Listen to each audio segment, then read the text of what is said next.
This is the third in a trilogy of videos on the Divine Tower of Caelid. I spent a while fiddling with this, and I've come up with what I think is a good general strategy for beating the Godskin Apostle here without really fighting him. This Black Flame Monk is very much in our way. It's probably best to just buff at the top of the stairs and then run past him if you aren't able to easily kill him without wasting too much Estus. I kill him with Reduvia, but I'm not going to use it for the boss. I will show you what I am going to use. I grabbed the Poison Mist incantation from a Scarab here. If you aren't a Faith character, you can get enough Faith to use the spell from the Faith Not Crystal tier, which is here. I'm also using the Rotten Breath incantation. You get it by defeating a dragon, usually a Geel here, and then taking the Dragon Heart to the Dragon Communion Shrine on this island, which is accessible via the nearby coastal cave. This does require 12 Arcane to use, which is the one catch point of this strategy. There's not much in the early game that gives you more Arcane. I'm also using the Rotten Stray Ashes, which you can pick up off of the ground near the Celia Understair site of Grace, and the Sword of St. Trina, which is at the Forsaken Ruins below Rotview Balcony here. Here's a trick for avoiding the giant crows at the Forsaken Ruins. Start at the Rotview Balcony and then go southwest. Get on top of this rock, and then go down and around. You want to swing wide and jump through this building over here. If you take this path, then you can get to the sword without alerting any of the birds. You need 2 stone sword keys to get the Sword of St. Trina. If you need more keys, then hit up the merchants. A lot of them sell them.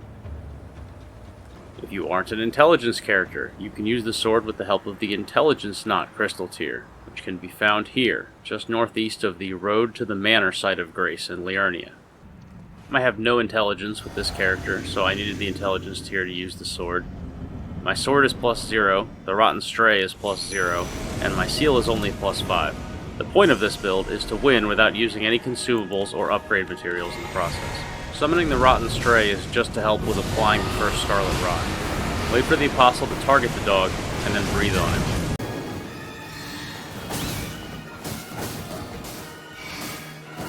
Once he's rotting, let him kill the dog, and then put him to sleep with the sword. I keep missing with the weapon art here, so it took me longer than it should have.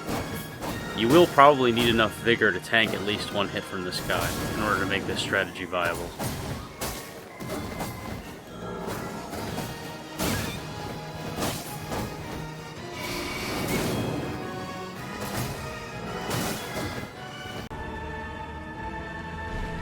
Once he's asleep, poison him with the mist, then just wait for a while.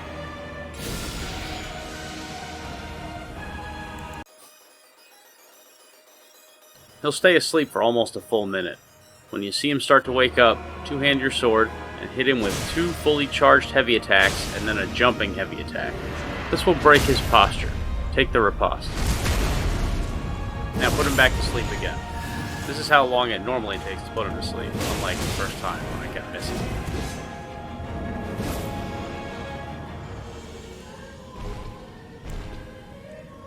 He won't stay asleep for as long this time, so don't bother with the poison. Just back up a bit and then breathe on him again.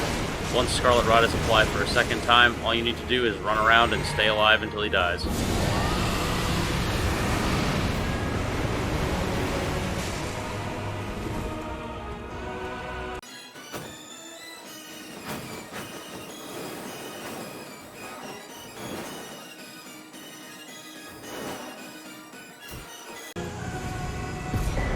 That concludes my strategy for beating this guy.